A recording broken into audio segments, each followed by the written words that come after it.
प्रिय विद्यार्थी मित्रांनो, मी दीपाली कुलकर्णी देशमुख माझ्या विंग्स ऑफ फिजिक्स या चॅनलमध्ये आपल्या सगळ्यांचं मनपूर्वक स्वागत करते।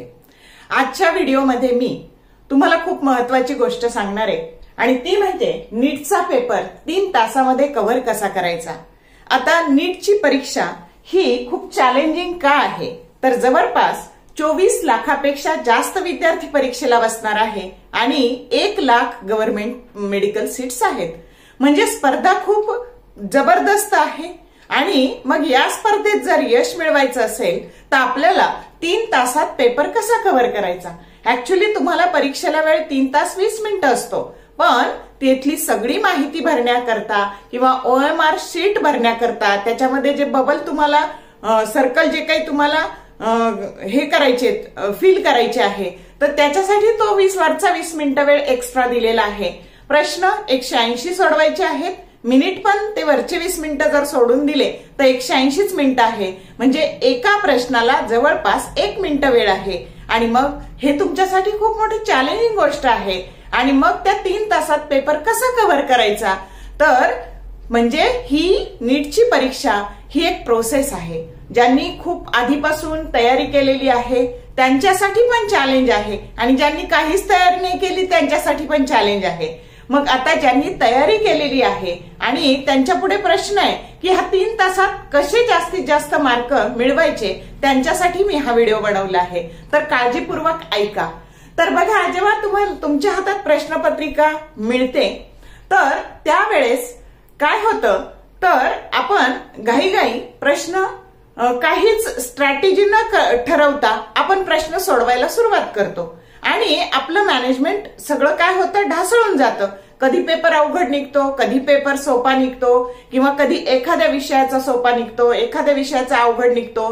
तर सगळ्यात आधी आपल्याला जमलं पाहिजे स्ट्रेस मॅनेजमेंट। म्हणजे पेपर अवघड जरी निघाला तर तो सगळ्या विद्यार्थ्यांसाठी अवघड असणार आहे आणि सोपा निघाला तर तो सगळ्यांसाठी सोपा असणार आहे, ही खुणगाठ बांधायची। म्हणजे अवघड निघाला तर सगळ्यात पहिले आपला पेपर जर अवघड असेल तर घाबरून जायचं नाही। आपलं मेंटल कॉन्सन्ट्रेशन कोलॅप्स होऊ द्यायचं नाही। आपली मेंटल स्टॅबिलिटी टिकून ठेवणं हे आपल्याच हातात आहे, ही पहिली गोष्ट। आता बघा, नेहमी जे ऍथलेटिक्स असतात बघा, तर त्यांना जेव्हा धावायचं असतं तर त्यांचं जे काही समजा 1500 मीटर धावण्याची स्पर्धा असेल तर प्रत्येक वेळेस त्यांचा ऍटिट्यूड सेम नसतो धावताना। बघा, अर्ध्यापर्यंत ते एनर्जीने धावतात आणि नंतर मात्र त्यांना ती एनर्जी टिकवून ठेवण्यासाठी प्रयत्न करावे लागतात। आपली परीक्षा पण तशीच आहे की ह्या सगळ्या 3 तासात आपला ऍटिट्यूड सेम नाही असणार आहे। तर सुरुवातीला आपली एनर्जी जास्त लागणार आहे आणि नंतरच्या 1.5 तासात ती एनर्जी टिकवून ठेवण्याचं काम हे आपल्यालाच करावं लागणार आहे। किंवा बघा, जेव्हा 2020ची मॅच सचिन तेंडुलकर असेल, सेहवाग असेल, महेंद्रसिंग धोनी असेल, हे जेव्हा खेळतात तेव्हा ते प्रत्येक बॉल बघून खेळतात। आता या बॉलवर 6 मारायचा का, आता याच्यावर सिंगल काढायचा का डबल काढायचा, हे सगळं ते स्ट्रॅटेजी ठरवतात आणि त्यानुसार मॅच खेळतात आणि मग ते जिंकतात। आपल्यालाही तसंच ठरवायचंय की बाबा रे, आता या प्रश्नावर काय करायचंय। तर समोर येताना, तुमच्या पुढे येताना प्रश्न हे 3 प्रकारचे असतात। एक तर एक प्रश्न येतो आणि तो इझिली सॉल्व्ह होतो, हा पहिला प्रकार। दुसरा प्रश्न येतो पण तो वेळखाऊ आहे, त्याला वेळ जास्त लागणार आहे। आणि तिसरा प्रश्न जो अजिबातही सुतराम येण्याची शक्यता नाही, आपण केलेलंच नाही येते। तर 3 प्रकारचे प्रश्न। तर बघा, जे येतात त्याला अशी टिक करायची, जे वेळखाऊ आहेत त्याला सर्कल करायचं आणि जे अजिबात येणार नाही त्याला क्रॉस करायचं। अलग लक्षात, असं 3 प्रकारे प्रश्नांचं विभाजन करायचं। मग आता सुरुवात कुठून करायची।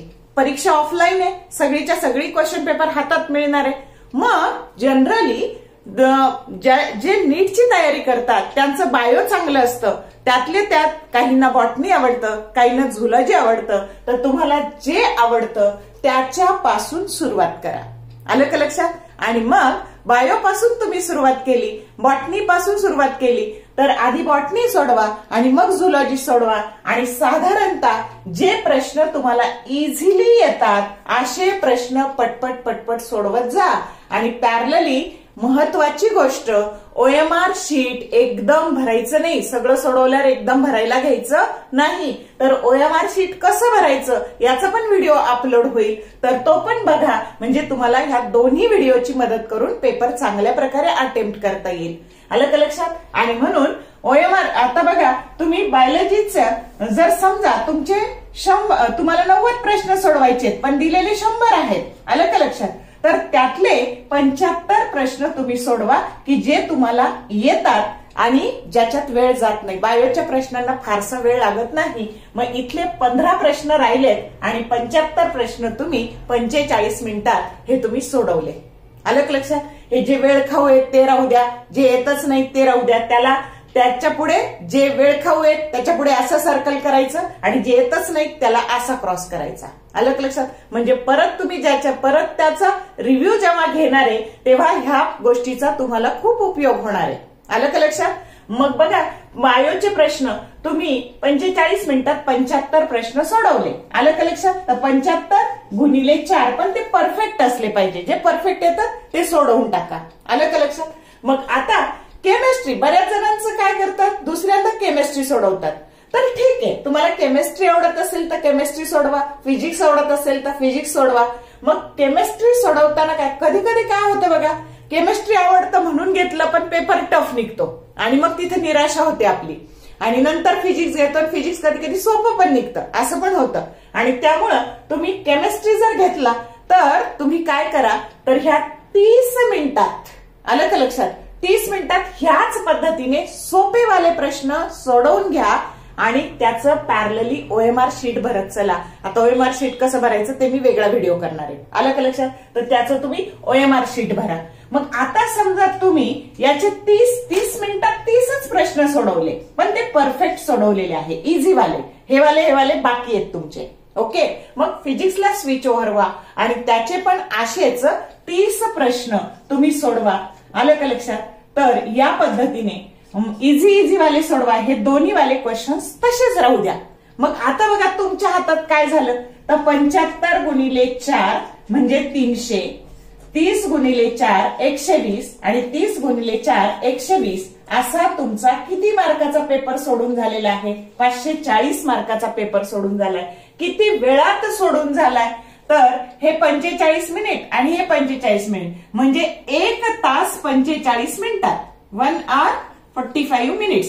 आता तुमच्या हातामध्ये 1 hour and 15 minutes शिल्लक आहेत. आलं का लक्षात? मग आता परत कुठे जायचं, स्विच ओव्हर करायचं आणि आता परत बायोकडे जायचं आणि ह्या प्रश्नांचे आता सॉल्व्ह करायचे. समजलं का? मग आता हे सॉल्व्ह केले, परत टाइम मॅनेजमेंट करा. साधारणतः 15 मिनिटं यातले किंवा अर्धा तास इथे वापरा. आलं का लक्षात? अर्धा तास परत बायोला वापरा, 30 मिनिट्स. इथे 30 मिनिट्स वापरले. आता परत 15 मिनिट्स कुठे वापरा, केमिस्ट्रीला वापरा आणि परत 15 मिनिट्स कुठे वापरा, तर ते फिजिक्सला वापरा किंवा त्याच्यापेक्षा जास्त तुम्ही वापरू शकता. म्हणजे आता तुमचे किती झाले, 30 आणि 30 म्हणजे आता 1 तास झाला, 1 hour झाले आणि अजूनही तुमच्याकडे 15 मिनिट शिल्लक आहे. मग आता ह्या क्वालिटी मधले किंवा ह्या कॅटेगरी मधले प्रश्न तुम्ही आता सोडवू शकता. आणि ह्या पद्धतीने तुम्ही जर टाइम मॅनेजमेंट केलं म्हणजे एकदा तुम्ही हे वाले प्रश्न सोडवून घेतले ना बाळांनो की माइंड रिलॅक्स होतं.